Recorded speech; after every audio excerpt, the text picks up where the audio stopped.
Because what the article fails to mention is when you walk through the town, you get that lovely smell of fish and bird shit, like right there, and as well as nearly being crapped on every time you walk through that town, because all the birds congregate above this specific area, because obviously it's right by the kind of sea entrance kind of thing. So it's just like, rah, rah. It's like what was it, that old Cantona? When the seagulls follow the trawler, it's not because they're looking for fish. Actually, that was a pretty good. I think I got the quote pretty much in there for one of these podcasts.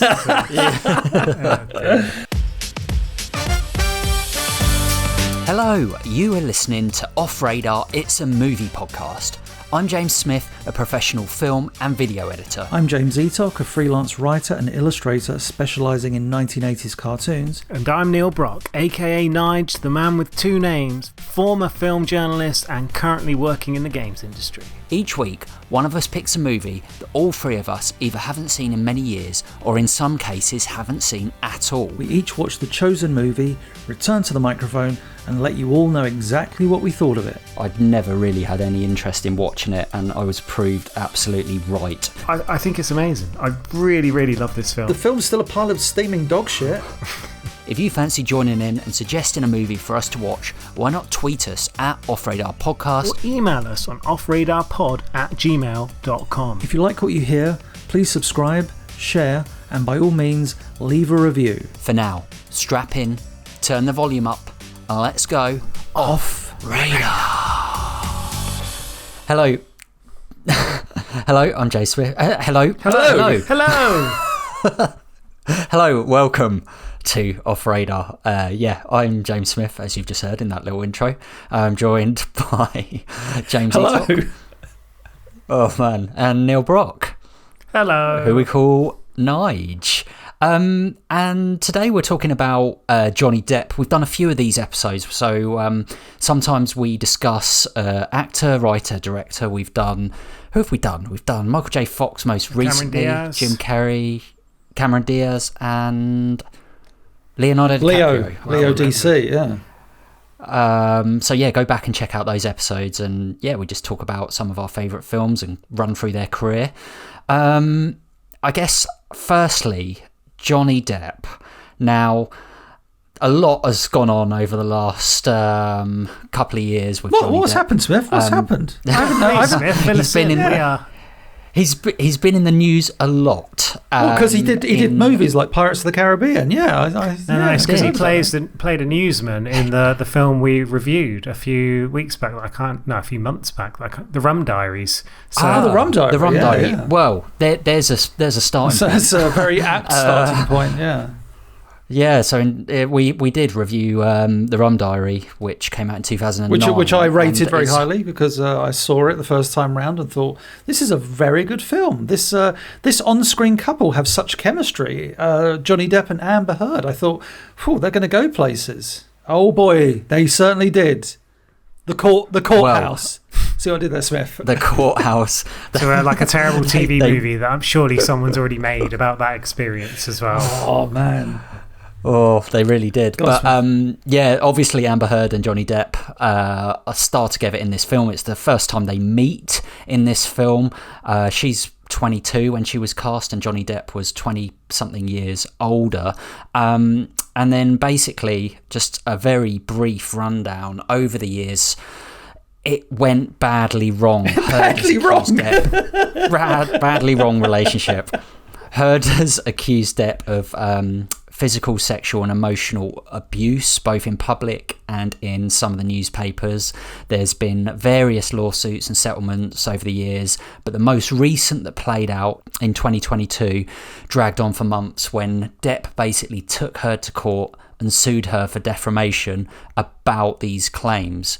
I've literally, over the last couple of days, watched a documentary on Channel 4 called Depp v. Heard. It's a 3-part documentary all about the trial, because obviously in the States, which we don't have to the same extent over here in the UK, they film the trial, but not only that, they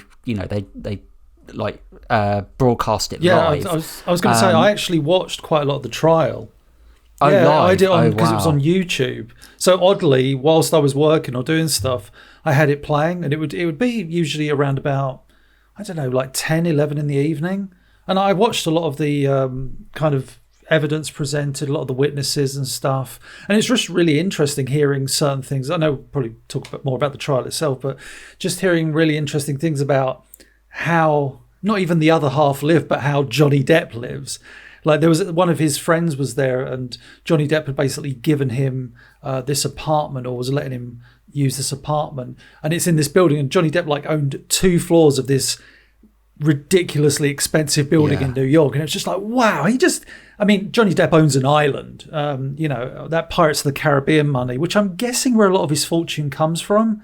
Because obviously he was a prominent actor before then, but those Pirates movies, the pirate movies, They did Disney. really, I'm sure his contract took a bit of merchandise, or a bit of the box office or Like something. The Lone Ranger, I think he got paid a fortune for that as well. That bombed. That bombed it did. massively. Blimey, I've even forgot that existed. But what this documentary does really well is it actually intercuts the footage of Depp and Heard, so you can hear their accounts almost side by side, but it tells you right at the front of the documentary they're doing this.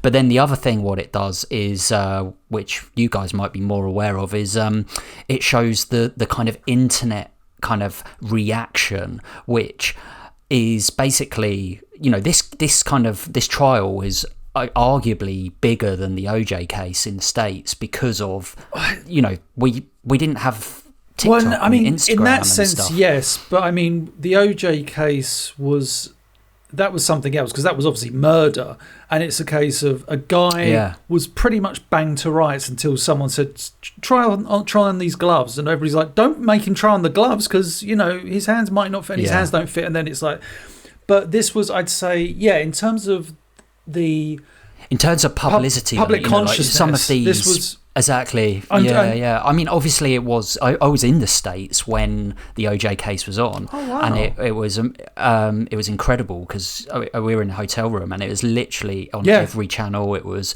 it was insane the amount of coverage, and this had, in a different way, because like we say, like TikTok and stuff. But what it does really well in this documentary is show how people talk about Amber Heard and Johnny Depp, and the Depp v Heard thing, and there's this definite kind of opinion you have to pick a side. It's modern day social media society. It's you can't, there's no grey area. It's my opinion is the only one that matters. Your opinion is wrong. There's not even a remote area of discussion that can be.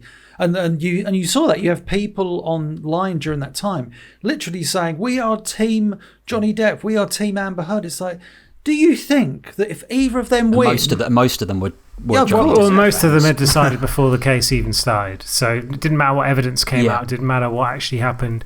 Obviously, the American one sided with Amber Heard. The UK trial sided with Johnny Depp. I think that's the right way around anyway. I didn't follow it that closely, in all honesty, because it was just kind of like trashy media as far as I was concerned. But yeah, and people didn't change their mind depending on the outcomes. And I think for me anyway, in my opinion, I found it really uneasy kind of watching this, because there's some really serious claims here from both points of view, and actually the only two people that really know what happened are those two, and obviously as a jury you're there to make an opinion on what you're presented with evidence, but like murder, there's evidence of murder. With this case, it's all quite, it's videos and recordings and stuff, and a like photo that. of a poo on the bed. The poo, Amber Turd. Turd. That's I mean, it writes itself. I found it incredibly uneasy, like just seeing the reaction and how she was trolled like immensely, personally, and like you say, there's no grey area, and it's who actually. I think knows, my really, opinion on it all was, I think he was accused, but I also think they're as bad as one another. I think there is a lot of grey area in that whole thing. I'm sure he was. It's Johnny Depp.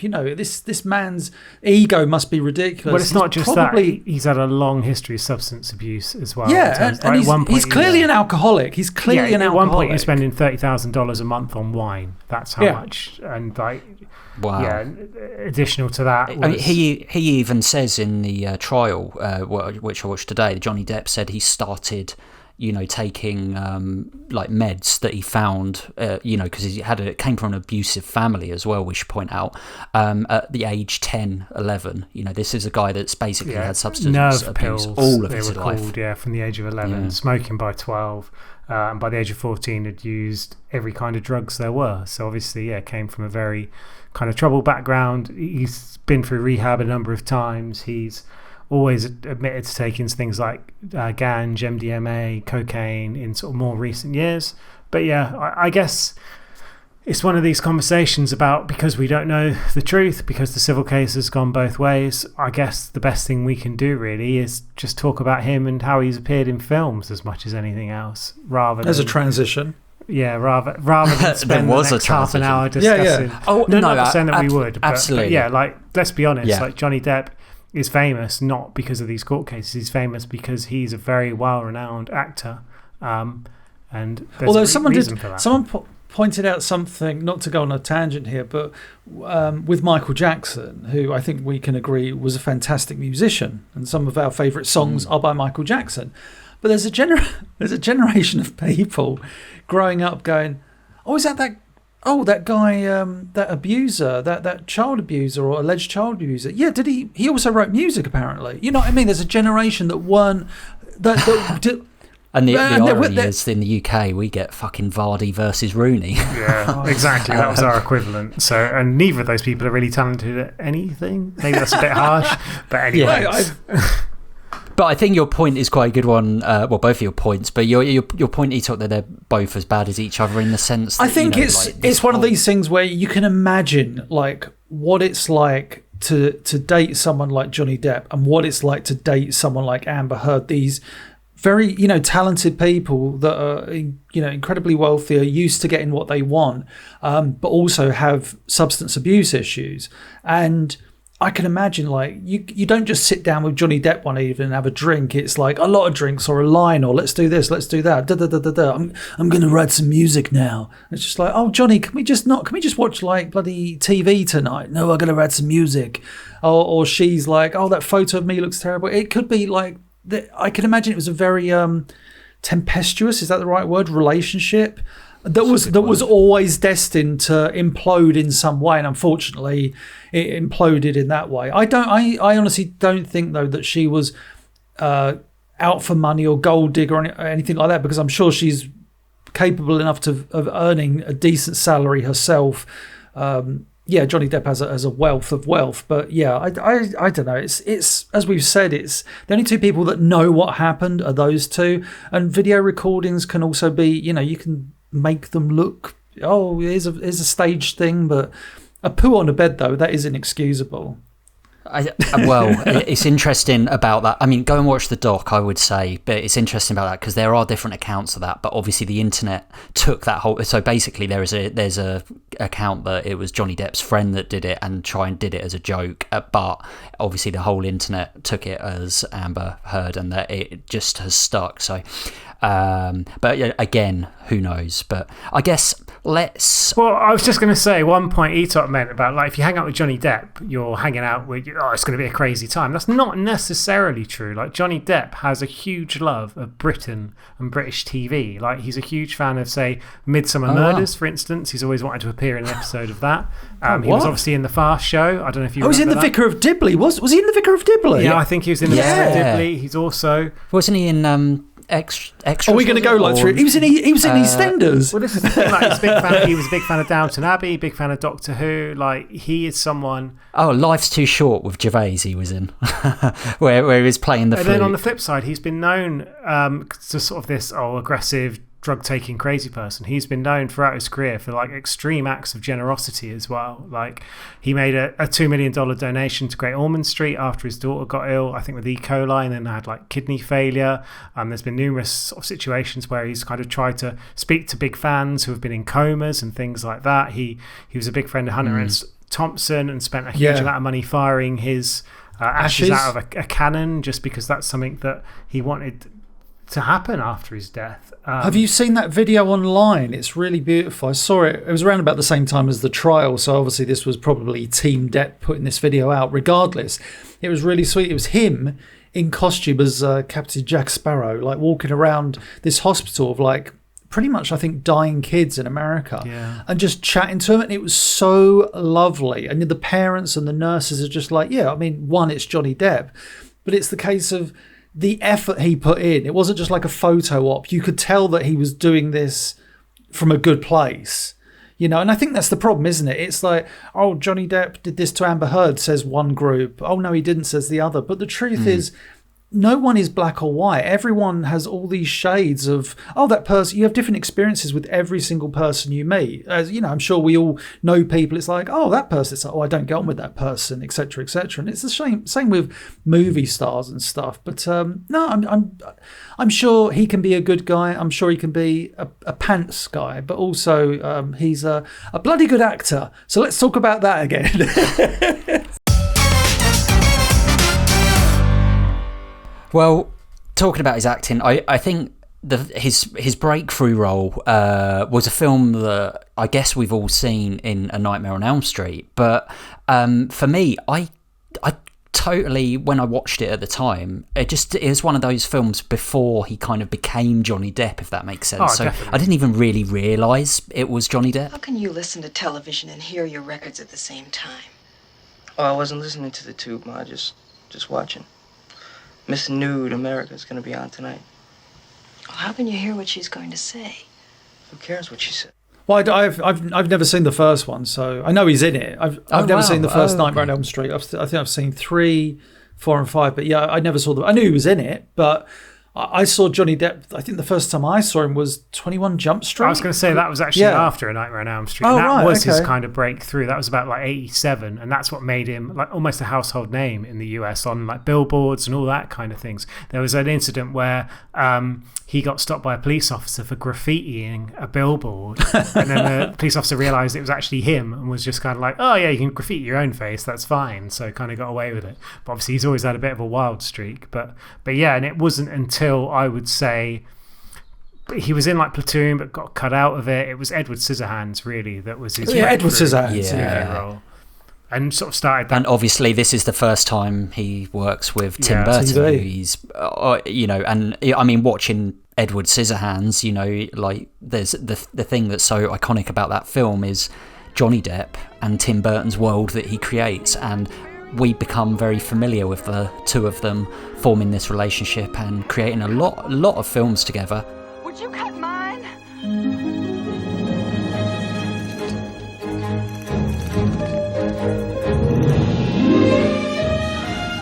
The other one, which we've kind of mentioned on the pod a few times, just out of kind of joking about it, was Edward's Ed my Wood. favourite of their combination. I love Ed Wood. Sleepy Hollow's up there, but Ed Wood is, I mean, it's such a great film. But he, in that film, and yeah, it's kind of a,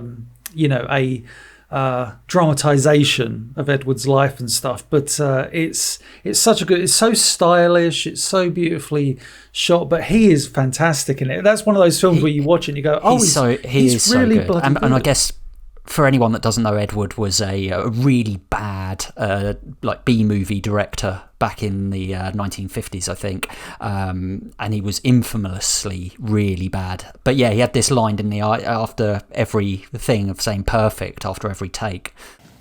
You want to keep moving, you've got to get through that door.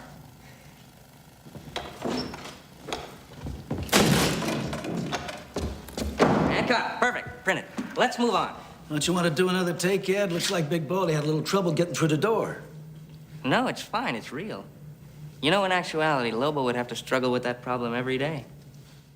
But yeah, I remember watching Edward, and I've got to be honest, I haven't seen it for so long, and yeah, it's such a good performance by Depp, and Tim Burton again working together. They obviously work really well together, and I know a lot of directors, we've talked about it, kind of hire the same actors, but they've got a really good relationship. And some of their films I can kind of take or leave, like Alice in Wonderland. Not Alice in Wonderland. So yeah, was that Tim Burton? I was thinking Charlie and the Chocolate Factory as well. Sweeney Todd, Alice in Wonderland, Charlie and the Chocolate Factory. Not to jump ahead, but like the way I look at Johnny Depp's movies, this is like a bit of an overview, is you have those initial ones like Edward Scissorhands, Edward, and I'm missing out a few. Donnie Brasco. Donnie Brasco, yes, of course. For me, what's Eating Gilbert Grape, I think, was one of the first ones for them to be like, it's not, because I think the thing with Edward Scissorhands, whilst it was a great film, he played such an unusual character, that was not necessarily showing that much emotion. Whilst what's Eating Gilbert Grape, and to a lesser extent Benny and June as well, which I really enjoyed, he kind of showed sort of more personality in the role, and the fact that he could be adaptable and he could show more emotion, I guess, and it kind of got him a little bit away from that kind of he's just a good looking heartthrob kind of thing, which people probably linked him to quite early. Even in Ed Wood, he looks like a 19. You give him a little moustache, put him in black and white, he looks like a handsome 1940s actor at that point, 1950s actor. I mean, he did like Don Juan DeMarco around that period with like Marlon Brando. So like, how much more of a Lothario could you be than being Don Juan? So, but then what I love is I don't know the year the movie came out. I'm guessing it was 90. I want to say like 97, 98. But Fear and Loathing in Las Vegas, where he plays Hunter S. Thompson, which is the beginning of that friendship, and that role is where he shaves his head so he's bald. He kind of not uglies himself up, but you know what I mean? He's not Johnny Depp. That heartthrob. He's not Johnny Depp. Yeah. No. It was 98. But kind of ironically is in some weird way because of in his real life. Yeah, the peeled back version, not the Lothario, good-looking, young kind of guy. Yeah. And I think Johnny Depp's career has kind of been split almost in two, you could say, in the sense of there's a lot of his early films that are very well renowned, and a lot of his latter films are either maybe not as good, but some of them made a hell of a lot of money. So there's that kind of balance there, I guess. I always kind of thought like, again, this is probably a little bit of an overview. I like going in before we started talking about him. I always thought I'm probably not really a Johnny Depp fan, and that's only because my association with him is Tim Burton's love child. But actually, when you look at Donnie Brasco, for instance, he's going up against going with Al Pacino in that film, and he holds his own, and he's he's acting alongside him, and it's I would say one of those kind of forgotten gangster films that's actually a really strong film, and I feel like Johnny Depp's performance in that is probably underrated. You fucking cocksucker, it's you! Hey, whoa, you don't fucking call me that, Left. I'll call you what? Don't you fucking call me cocksucker. Cocksucker, I'll call you anything I want. I'll call you cocksucker. Yeah, I'll call you cocksucker. I'll call you motherfucker. Yeah, you're a fucking cocksucker. You calling me a cocksucker? Yeah, you like that? I'm a what? Cocksucker. I'm a cocksucker. You're a cocksucker. Al Pacino's fantastic in that movie as this kind of, Al Pacino in so many movies always comes across as this very successful, well-respected guy. But in that movie, he's almost like this almost washed up gangster, and he's putting a lot of his focus into Johnny Depp, whom he believes, spoiler, is his kind of next, you're gonna be the star, and you're gonna make stars of all of us. You're gonna be the head gangster and stuff. And it turns out Johnny Depp is an undercover cop, and that the way Johnny Depp plays that is that guilt, and especially as the husband as well. I forget the actress that played his wife. I think she died very horribly, in recent years. But she's really good at it. But yeah, his performance in that movie is rather fantastic. But yeah, it was Anne Hesh who died in that car crash quite recently. Very, very sad. But yeah, he's Donnie Brasco, and like I say, you get Fear and Loathing, which is a very stylish movie. But he and Benicio del Toro. Benicio del Toro playing Dr. Gonzo, I think is his name. They really carry the movie. I mean, Johnny Depp is fantastic in it, playing Hunter S. and stuff. I was pouring sweat. My blood is too thick for Nevada. I've never been able to properly explain myself in this climate. Okay. Be quiet. Be calm. Name? Frank? and press affiliation. Nothing else. He kind of plays, if I remember rightly, from, I've talked before about the Rum Diary. We reviewed it. Go back and listen to the episode. I gave it a very good rating because I really enjoyed the movie. And in that, he's playing almost like a version of Hunter S because it's... They seem like a version in the same universe. Yeah, that's a really oh my god, it's the Hunter S. Thompson cinematic universe. Yeah. Here we go. It's the multiverse. Yeah, exactly. Oh, what happens if they meet? They're going to cross over. It's going to be like the Avengers Endgame. That'd be so good. But my kind of overview, what I was saying just briefly, is that I really like a lot of Johnny Depp's films. I'll be honest.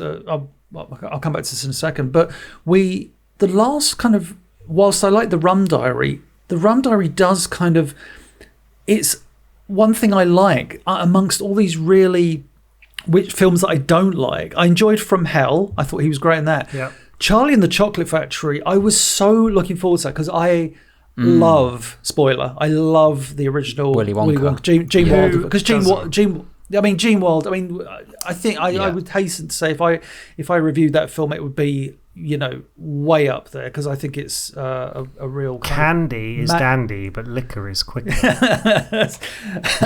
It's an incredible movie with a beautiful. I remember when Fairless used to play that bloody song all the time from Willy Wonka. Oh yeah, that's a great song. But it's it was World of Pure Imagination. World of Pure Imagination. He used to like spring. Yeah, those opening bars. But the thing is, so I was really looking forward to Charlie and the Chocolate Factory, and I thought, oh my god, Tim Burton, and he just took all the magic out of it. And I get that Tim Burton's style is, and I don't want to go into a whole Tim Burton rant here because we're talking about Johnny Depp, but it just felt that he sucked the life out of that book. So I read the book as a kid and it felt very magical, very lovely.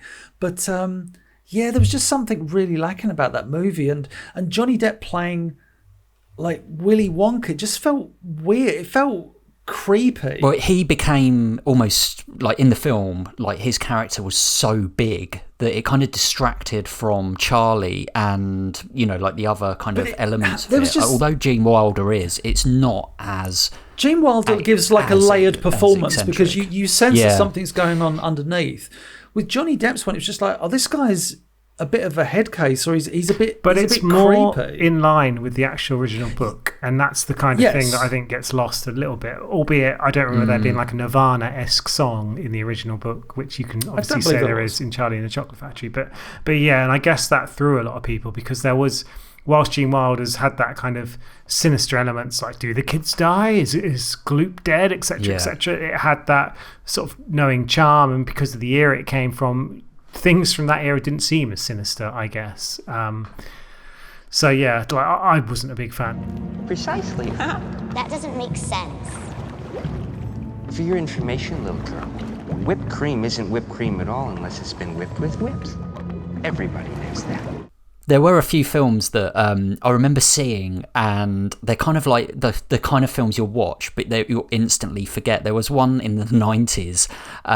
Was it Nick of Time? I quite liked that. It was silly. I've never seen that. Wasn't it done in such a way that the running time was exactly the same as the film? As it the was film. Almost like every second that passed whilst you were watching it was passing in the film, which is very, very rare in sort of film. And it was quite an interesting concept.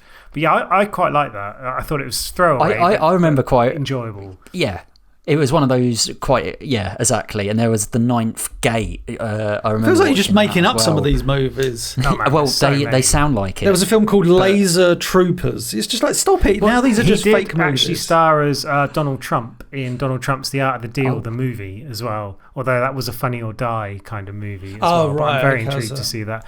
I remember seeing.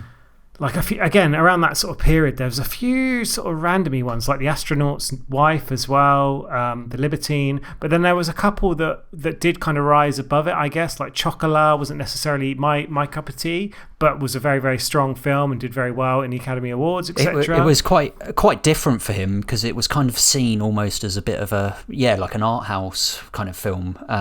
With Julia Binoche. I was just going to say one other one that kind of ties very much into that was Finding Neverland as well. And if you look at the films that which is incredibly average. Well, he got nominated for Best Actor for an Oscar for that, and it was only that and Pirates of the Caribbean and bizarrely Sweeney Todd that he got nominated for Best Actor Oscars for. So those 3 films, which if you looked at all his films and said which are the 3 that he got nominated for an award for, I would really struggle. It's like a pub quiz question that I don't think anyone would get the right answer for. Sweeney Todd and Sleepy Hollow, I remember always, I know they're so different, but I kind of like, I know what you're saying, get them confused because of the they are, aren't they? The look of them, and even like, I mean, his character obviously kind of props up I would say out of those 2, I would say Sleepy Hollow's the stronger movie. I remember enjoying Sweeney Todd a lot, but I think Sweeney. See, I'm doing that. I think Sleepy Hollow is a stronger movie, but the movie I really regret seeing at the cinema, aside from Charlie and the Chocolate Factory, and this was around the same time. Another Tim Burton production, I think we believe, Alice in Wonderland. Yeah, I saw that at the cinema, and I really wish I hadn't. I came out of there, me and my friend, and just like, what was that? It was just so, he played the Mad Hatter, and again, great commitment to the role, and yeah, that's great. But sometimes it's just like, let these things be cartoons from the 1930s and 40s. It's fine. You don't have to make everything a live action. It's you. No, it's not. McTwist brought us the wrong Alice. It's the wrong Alice. It's absolutely Alice. You're absolutely Alice. I'd know you anywhere. I'd know him anywhere. And whilst I love the idea of Tim Burton taking on something like a comic book like Batman and making it, Tim Burton's Batman, or other things like Ed Wood bringing that to life, or Dumbo. Yeah, but no, him doing that, it works. But I just felt that Alice in Wonderland was just, it was a very ugly movie. I remember that's what I remember thinking about. It was just a very ugly movie. Well, it's interesting to see, looking at Depp's career after the Pirates of the Caribbean. There was a lot of almost franchises that he tried to start. Like, so Alice in Wonderland's obviously one we've mentioned. Fantastic Beasts and Where to Find Them, which kind of got a bit scuppered by the court cases we mentioned earlier. The Lone Ranger originally was supposed to go on into a series of films, but as you mentioned, bombed so badly that it never even got close. So there's kind of 3 major ones there. And he also did like a Mordecai film where they were thinking that might end up being almost like a Pink Panther-esque thing where it runs, and again just sort of disappeared almost without a trace. But I was going to say, wasn't he going to be part of this failed Universal Dark Universe thing? Because they had all these, it was like Tom Cruise. Yeah, he did The Mummy, didn't he? That was the first one. And Russell Crowe, I think, was going to be there. Was Jekyll and Hyde kind of character, I think. Blimey. And then it just never, the Dark Universe just collapsed. It just because didn't take guess what? Not everything can be a bloody universe. Sometimes just make movies. And that's, I think, what I was going to say is I guess a film series that, like I say, has probably lined his pockets very well are the Pirates of the Caribbean movies. Got it! Come to negotiate, eh? Have you slimy git? I mean, I remember seeing that first one at the cinema and really enjoying that first one. Like, at the time, it was a bit of a surprise. Yeah. Didn't really know much about it, and I was like, oh, this is good fun. And Johnny Depp is kind of what he is in that film, but he brings a great comedic. What's the energy? A different, energy to that role, and he obviously his character is based on. Isn't it Keith Richards? What's his name? Keith Richards. Keith Richards. Yeah. I was going to say Keith Allen. Keith Allen again. Vindaloo. He's back again. I'm in the others. Vindaloo. Now that would be. But yeah, and then I also saw the next couple, and they were so bad that quite instantly got kind of turned off of that whole franchise and not really gone back to watch them since. I watched 1, 2, maybe 3, and then that was it. I was out. I think I've seen a few of them. They all sort of merge into one. I remember the bloke from This Life was in it for a bit. Orlando Bloom was in it for a bit. Because Keira Knightley was in it, wasn't she? Yeah, Mackenzie Crook rocking up as well. Mackenzie Crook, yeah. But yeah, like for me, they were never that enjoyable. They were fine. Like I appreciate why people like them. They're sort of bombastic blockbusters. But I think Smith's right. They were, at the time, it was like, oh, this is fun, and then a few years later, it was just like, oh, they happened. I think the first one came out, I feel like in 2001.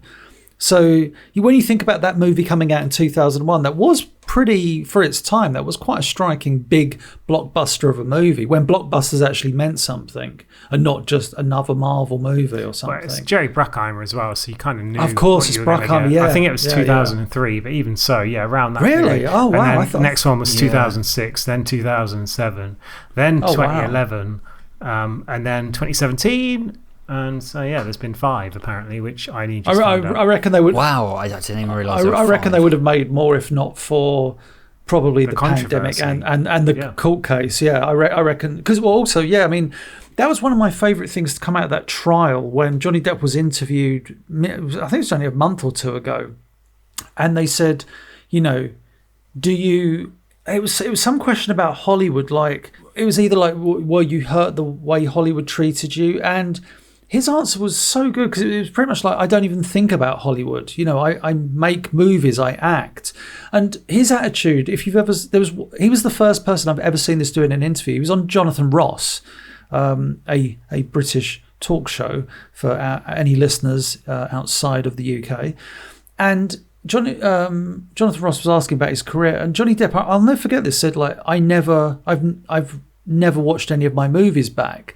I remember thinking like, that's really weird. But then the more I thought about it, it's like, I think he just loves the art of acting. If your job is to act and that's all you care about, then I guess that's all he's doing. Maybe he sees it when he's maybe like overseeing a film.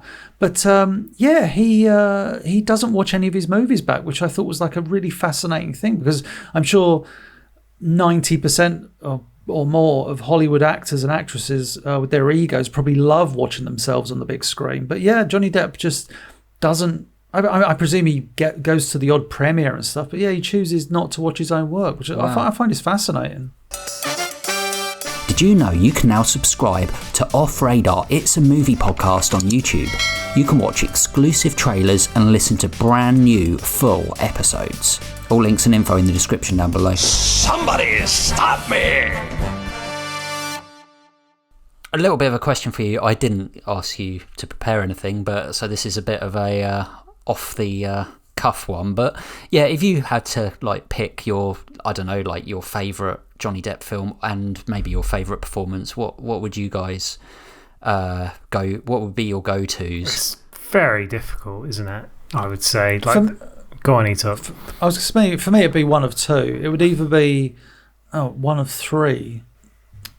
Ed Wood, Fear and Loathing, or Rum Diary, because I think all 3 of those are very strong performances where you forget you're watching Johnny Depp.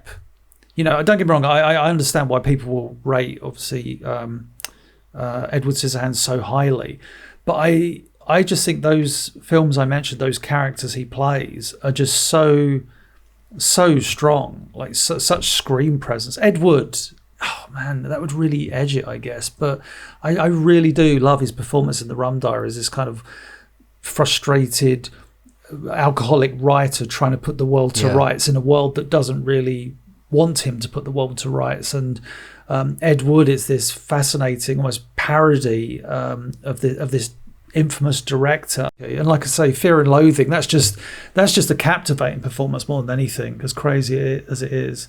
But I think I would say Ed Wood, because I think there's so many components what makes that such a great movie that I think Rum Diary may lack in certain other places. So I think I'm going to say Ed Wood is my favourite Johnny Depp performance. Nigel, what about you? Favourite performance or favourite film? Like one whatever. There's a few that I just like, just because I watched them again in that impressionable age. I remember catching like Benny and June on Channel 4 late night, really being impressed by that. What's Eating Gilbert Grape, the same. I had one recommended to me a few years after that called Dead Man, which is like a Jim Jarmusch film that's really interesting. It's got a great soundtrack as well. I think Neil Young did a lot of the soundtrack to that. We mentioned Donnie Brasco and Fear and Loathing as well, of course, and can't disagree with Ed Wood as well being referenced. I am still a huge fan of Edward Scissorhands. Like every time that's on, it's the sort of film where if I catch it, I really want to watch it. Like Johnny Depp, Vincent Price, like it's the style of it is just absolutely fantastic. It's so memorable. Winona Ryder at that kind of perfect age, and we've not really spoken about the sort of Winona and Johnny Depp sort of relationship where he had Winona Forever tattooed to himself and had it changed to Wino Forever after they separated. But yeah, like favourite, maybe Edward Scissorhands, I would say. But what's he eating Gilbert Grape, pushing it extraordinarily close with performance as well. Like he's really good in that. I know Leo is unbelievably good in that, but Johnny Depp as well can't be discounted. Rum Diaries, I can't remember exactly what I reviewed it as. I reckon it was probably about a 5 or a 6. I really didn't think that much, so I'm surprised, Etok, you're such a big fan. But again, yeah, something about that. Yeah, everyone has different things. And I also, just one more. Should have mentioned Blow as well. It's just that was the film I was trying to remember earlier. Yeah. Blow was decent. I think it's underrated. Again, fantastic soundtrack to that as well. It's interesting. Yeah, Rum Diary. I think I was similar, maybe a 6 or something, but I can totally appreciate that, and his performance in it, you can't doubt that is good, even if you don't necessarily love the film. But yeah, like those films that you've listed, I would probably agree with you. I remember watching Ed Wood when I was getting into filmmaking, and it really, it's just such a brilliant influence.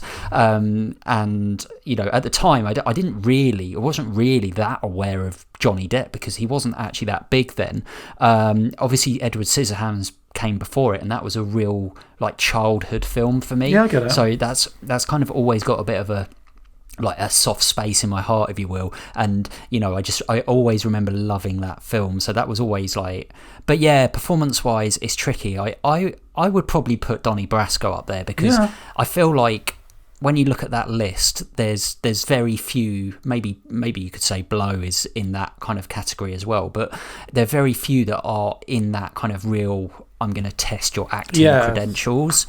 Where I think in Donnie Brasco alongside Al Pacino, I feel like that really could have been a really big test for him, and I think he proves that he can act pretty diversely over all of these films.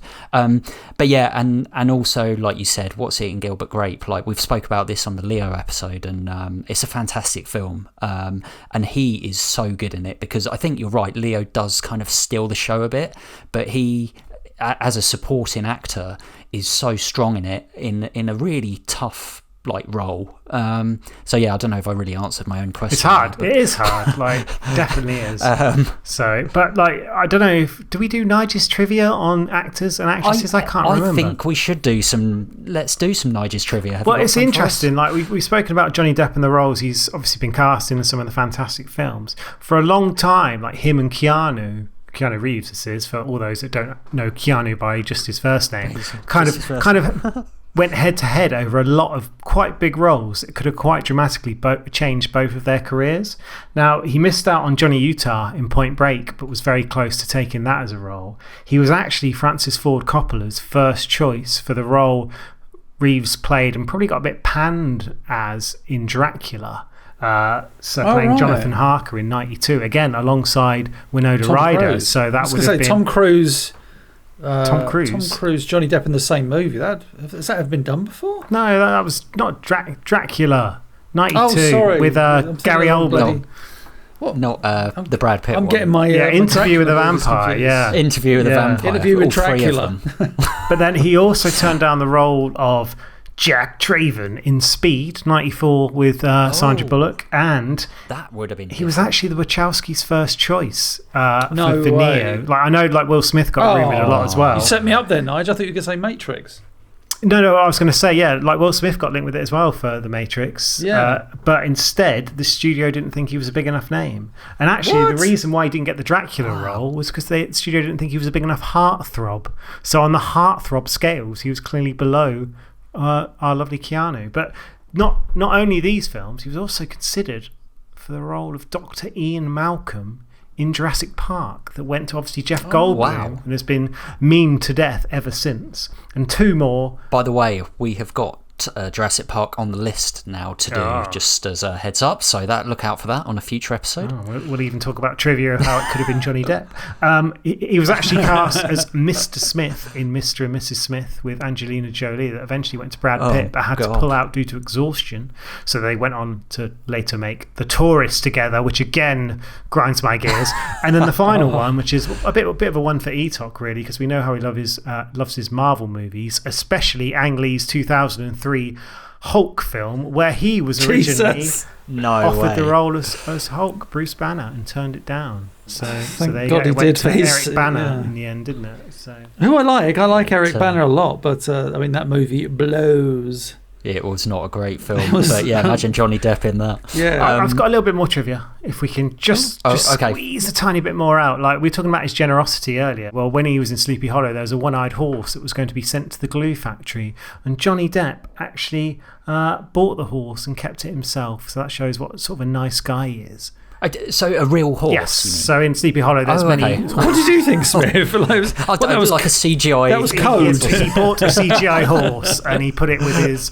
What and those things cut his eyes out. Was everyone buying a few years ago? God, I feel so old. NFTs. He had his fake horse with his NFTs. No. And also. He actually donated his salary that he earned after stepping in for Heath Ledger in The Imagination of Dr. Parsons. So that he also did, I think Colin Farrell also did, and I think Jude Law as well. And because he donated his salary, those two both did as well. And they all dedicated to the daughter of Heath Ledger. So yeah. And then the final bit of trivia, we can't talk about Johnny Depp without talking about his musical talents. Z-Talk sort of came on I heard earlier. about this. And he actually, bizarrely enough, has twice recorded with the British band Oasis. At one point, stepping in for. I was going to say he played, didn't he? Yeah, he stepped in for Noel Gallagher once when Noel Gallagher was so wasted that he couldn't actually record it himself. So played lead slide guitar on the track Fade In Out, apparently, in 1997, a track that I have never heard.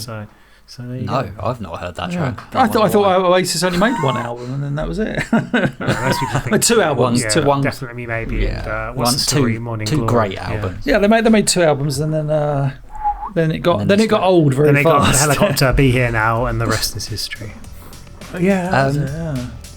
And guys, what do you think of Johnny Depp? Maybe get in touch. Email us on offradarpod@gmail.com. Tweet us at offradarpodcast.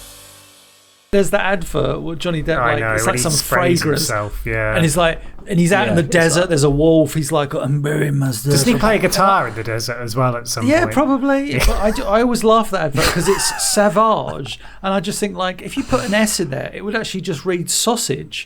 And I was just like, that'd be so good if his fragrance was called Sausage.